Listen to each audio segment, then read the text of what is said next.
Hello, good morning. Korekta ng basura ngayon.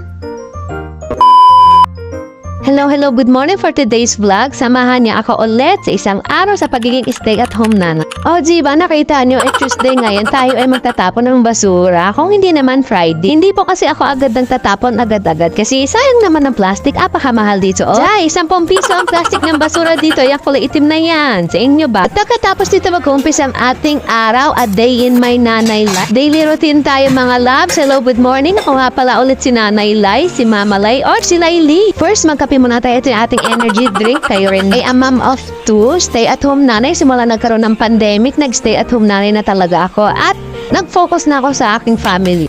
Almusal na po tayo. Toasted bread ang almusal namin magnanay. Usually, hindi po talaga ako nag-almusal. Pero nakrave talaga ako sa toasted bread na ginawa ko kahapon. Pagkatapos, buti may nabili ako ang ulam dito sa labas. May nagtatricycle. Dapat kasi ipupunta ako sa palengke. So, ayan, napakabait. Nakasalubong ko at doon na lang ako bumili. Ganon din naman. At pagkatapos kapong ka pa inuutusan tong batang pang, buti naman nautusan ko na. Pagkatapos, don't judge me po. Kasi nga po, ito po ang aming lalagyan na ng tubig. Hayaan niyo mag-upgrade tayo pag nagkapera. At pagkatapos, kakain na daw ang aking estudyante dahil nagugutom na siya. Ganito lang naman ang aking luto. Simple lang, ifa-fried lang natin siya. Mabilis lang maluto. Ganyan lang pagluto niya, mabilis lang mga loves. O siya, kakain na po ang aking estudyante.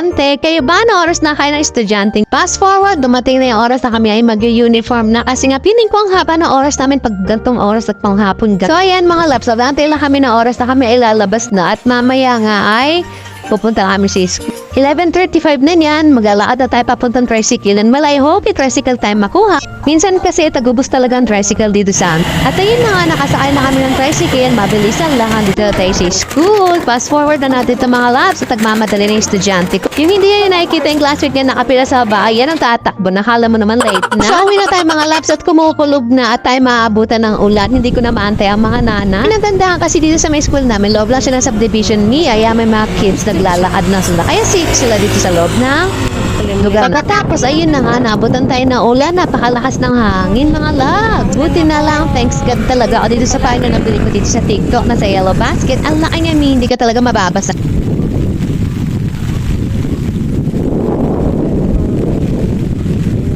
Mga loves, ayan na, ulan na po. Grabe.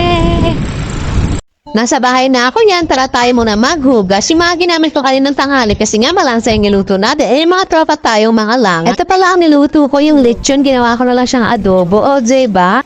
Hello mga labs, kamusta? Kain tayo ng tanghalian. Yung lechon na sinarong ni Papa Jack na sa pagod. Ayun, ito ginawa ko adobo. Wala kasi ako may signal na lutuin pero adobo na lang. Kasi hindi ka marunong mag. Lechon taxi yung saya, kain tayo. Diba sabi ko sa inyo, aabot na 4 na araw sa akin yung juice na yan. So yun na, kain po, bye-bye! Mga tayon, mga labs. O hanggang dito na lang muna mga labs at ako ay magsusundo pa mamayang hapon. Magpapahinga muna ang nanay. Salamat sa panonood. Mag-iingat po kayo palagi at super duper God bless po sa inyo. Bye-bye!